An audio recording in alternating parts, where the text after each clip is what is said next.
नमस्कार दोस्तों, आप सभी का रोचक कथाएं में स्वागत है। आज मैं लेकर आई हूँ चैत्र मास के कृष्ण पक्ष की संकष्टी चतुर्थी व्रत कथा। प्रत्येक मास के कृष्ण पक्ष और शुक्ल पक्ष दोनों पक्षों में चतुर्थी व्रत किया जाता है। प्रत्येक मास में 2 चतुर्थी तिथि आती है। दोनों तिथियों में भगवान गणेश का अलग अलग रूपों में पूजा जाता है। चैत्र कृष्ण पक्ष की चतुर्थी तिथि को भगवान गणेश की विकट नाम रूप का पूजा किया जाता है। यह चतुर्थी सभी मनोकामनाओं को पूर्ण करने वाली है। संकटों को हरने के कारण ही चतुर्थी तिथि को संकष्टी चतुर्थी भी कहा जाता है। चैत्र मास के संकष्टी चतुर्थी के पूजन विधि।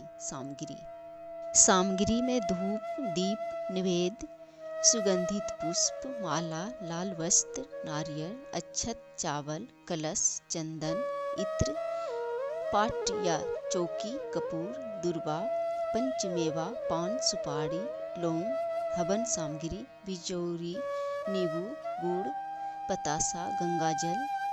चैत्र मास के संकष्टी चतुर्थी के पूजन विधि। प्रातः काल स्नान आदि से निवृत्त होकर स्वच्छ वस्त्र धारण करें। हरे रंग के वस्त्र धारण करें। श्री संकट नाशक गणेश जी का विधि पूर्वक धूप, दीप, नैवेद्य, अक्षत, पुष्प, इत्र, कपूर से पूजन करें। मन, कर्म, वचन को शुद्ध कर दुर्वा हाथ में लेकर विधि पूर्वक मंत्रोच्चारण करते हुए भगवान गणेश का ध्यान करें। कलश में साबुत धनिया, हल्दी, जल, गंगाजल मिलाकर कलश भरें। कलश का मुंह लाल कपड़े से बंद कर दें। गणेश जी का विधि पूर्वक सभी सामग्री से विधि पूर्वक पूजन करें। वस्त्र नैवेद्य अर्पित करें। धूप दीप से आरती करें। नैवेद्य समर्पित करें। परिवार सहित कथा सुनें। पूजन सामग्री ब्राह्मण को दान कर दें और स्वयं भी पंचामृत का प्रसाद ग्रहण करें। विकट गणेश संकष्टी चतुर्थी व्रत कथा। एक समय की बात है, माता पार्वती तथा श्री गणेश जी महाराज विराजमान थे। तब माँ पार्वती ने गणेश चतुर्थी व्रत का महत्व गणेश जी से पूछा। हे पुत्र, चैत्र कृष्ण पक्ष में तुम्हारे विकट चतुर्थी को तुम्हारी पूजा कैसे करनी चाहिए? सभी 12 महीनों की चतुर्थी तिथि के तुम अधिष्ठाता हो। कली काल में इस व्रत की क्या महिमा है, यह मुझसे कहो, इसका क्या विधान है?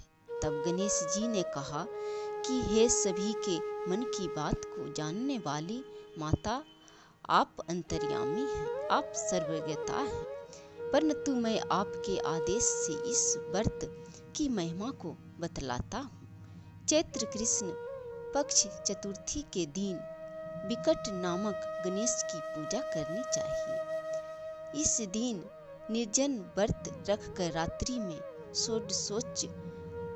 षोडशोपचार से पूजन करना चाहिए। ब्राह्मण को भोजन के अंतर स्वयं व्रत को भी इस दिन पंचगव्य गौ का गोबर, मूत्र, दूध, दही, घी, पान करके रहना चाहिए। यह व्रत संकट नाशन है। इस दिन शुद्ध घी के साथ बिजौरे नींबू का हवन करने से बांझ स्त्रियां भी पुत्रवती हो जाती है। हे माते, इस व्रत की महिमा बहुत विचित्र है, मैं उसे कह रहा हूँ। इस चतुर्थी तिथि के दिन मेरे नाम के सुमिरन मात्र से ही मनुष्य को सिद्धि प्राप्त हो जाती है। एक मकरध्वज नाम के एक राजा थे।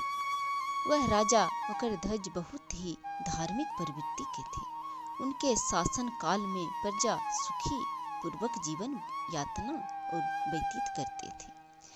राजा सदैव अपनी प्रजा का अपनी संतान की तरह पालन पोषण करते थे। उसके राज्य में प्रजा पूरी तरह सुखी और संपन्न थी। प्रजा भी एक दूसरे का सहयोग करते हुए धार्मिक कार्यों में संलग्न रहते थे। राजा मकरध्वज धर्म कर्म में सदैव ही तत्पर रहते थे। राजा पर मुनि यज्ञ वाल्मीकि का बड़ा ही स्नेह था।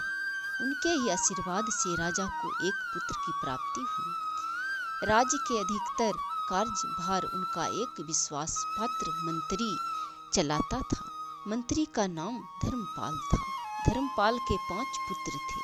सभी पुत्रों का विवाह हो चुका था। सबसे छोटे बेटे की बहू गणेश जी की भक्त थी। उनका पूजन क्या करती थी। वह 12 महीनों के चतुर्थी व्रत करती थी, परंतु धर्मपाल की पत्नी नास्तिक थी। उसे धार्मिक कार्यों में जरा भी रुचि नहीं थी। उसको बहू की गणेश भक्ति जरा भी अच्छी नहीं लगती थी। वह सदैव ही बहू की आराधना से भयभीत रहती थी। सास ने बहू द्वारा गणेश पूजन को बंद कर देने के लिए अनेक उपाय किए, पर कोई उपाय सफल नहीं हुआ। बहू को भगवान गणेश पर पूरी श्रद्धा एवं विश्वास था।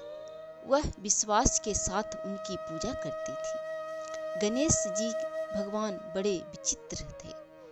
उन्होंने अपने भक्त के दुख को दूर करने के लिए सास को सबक सिखाने का सोच लिया।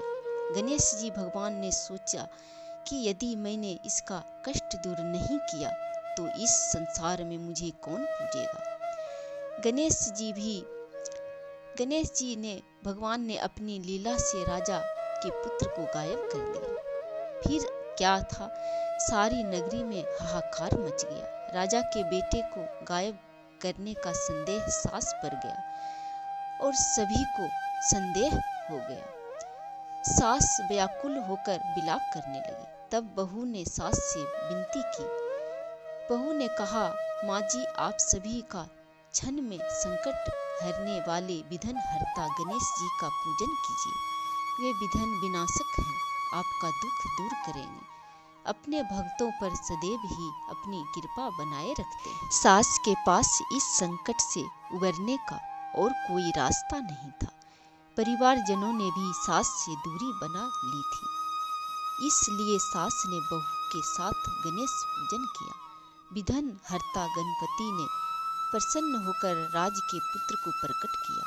यह सब देखकर सास बहू से प्रसन्न रहने लगी तथा सास बहू के साथ भगवान गणेश की परम भक्त बन गई। सारी नगरी में यह घोषणा करा दिया, सब कोई भगवान गणेश चतुर्थी का व्रत करे। तब से सारा संसार में गणेश संकष्टी चतुर्थी का व्रत करने लगा। जो भी गणेश जी का पूजन पूरे श्रद्धा प्रेम से करता है, उसका सभी मनोकामना पूर्ण होते हैं और सुख समृद्धि की प्राप्ति होती है। गणेश भगवान की जय।